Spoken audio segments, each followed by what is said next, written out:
Yesterday I talked about Listing Booster and how the whole thing has been remodeled, redone. It's absolutely amazing. We have options for real estate agents and loan officers. We now have fully integrated the only property search portal for smart televisions in the country, and everybody's cord cutting. We are the only national property search portal that is integrated where a consumer with a remote can actually communicate with a real estate agent or the lender with their remote from the TV. We are on Apple TV, we're the only ones. We are on Roku, we're the only ones. And we integrate with all Android on all smart television. It's called MoveTube. Pretty good, isn't it? If you'd like to learn more about this as a real estate agent and lender and work your businesses together using Listing Booster as a lead generating machine, it's all about the purchase market now, guys. Almost a 70% drop off in refinances. You need to work with these real estate agents again, and Listing Booster is the best tool available for you. So much going on. If you'd like to see a demo of this or learn more about it, just click this banner right over there.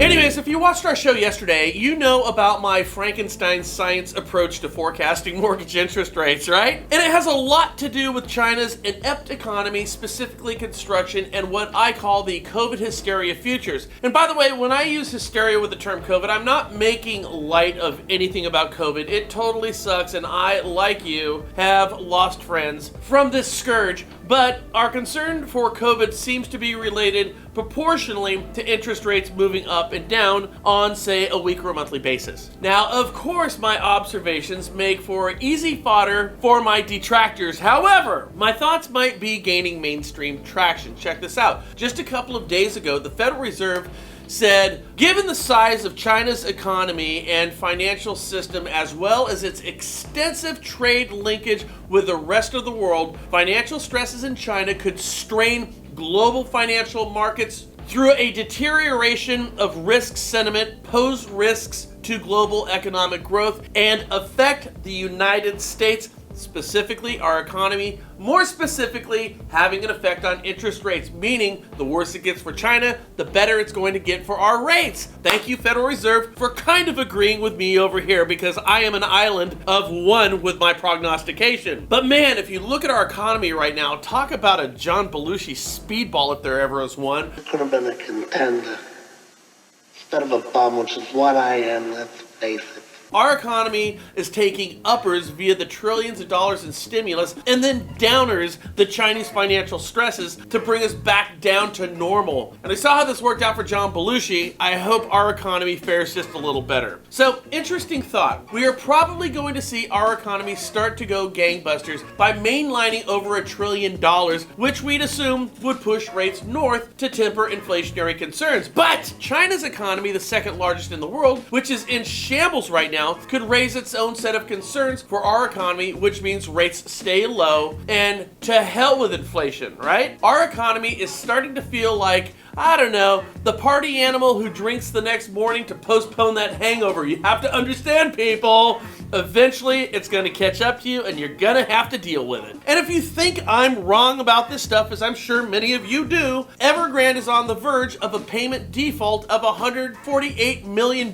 Remember, 20% of China's economy is construction, where it only represented 6.5% of our economy back in 2008, and we saw how that whole sucker turned out. Evergrande, the world's most indebted developer, which once epitomized a freewheeling era of borrowing and building, has been stumbling from deadline to deadline in recent weeks as it grapples with more than 300 billion in liabilities, 19 billion of which are international market bonds. The company has not defaulted on any of its offshore debt obligations yet, but a 30-day grace period on coupon payments of more than $148 million is on its April 22, 23, and 24 bonds ends on Wednesday. We'll see, right? Mike. What day is it, Mike? Leslie, guess what today is?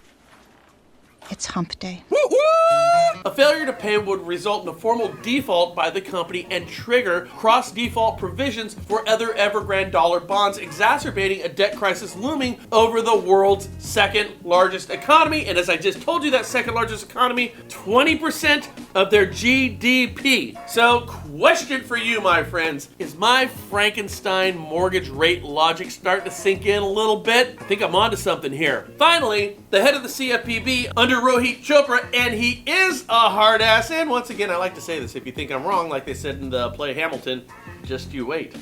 Just you wait.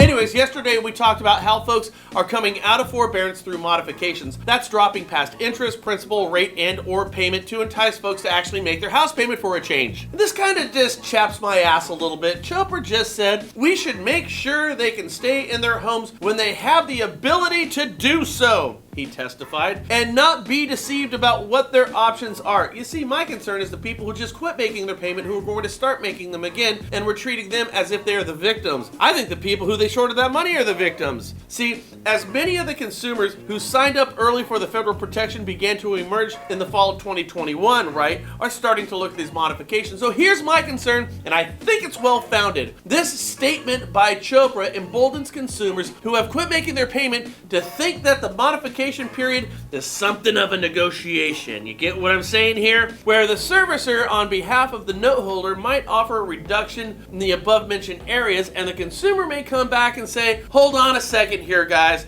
I want you to drop that balance by another 20,000 more and drop that rate by a quarter more percent, and maybe then I'll sign it, but not until then. Because if the foreborn homeowner knows the level of hostility that the CFPB director Chopra has to mortgage lenders right now, this approach would probably be a logical one, and sadly one that could even have teeth. Yikes! Let's see how this whole thing plays out, because it's right before our eyes. Let me know if you think I'm nuts with my Frankenstein logic on either these modifications or interest rates. If you do, just understand, quantum physics was referred by, well, Albert Einstein as spooky science, okay? Maybe my logic is a little spooky science going on over here, where there doesn't seem to be a correlation between hysteria with COVID and interest rates, but I tell you, there is. It just seems to work. Let me know in the comments down below, and make it a great, great Friday. Oh, gotta go. The boy's calling. Talk to you soon. What's up, dude?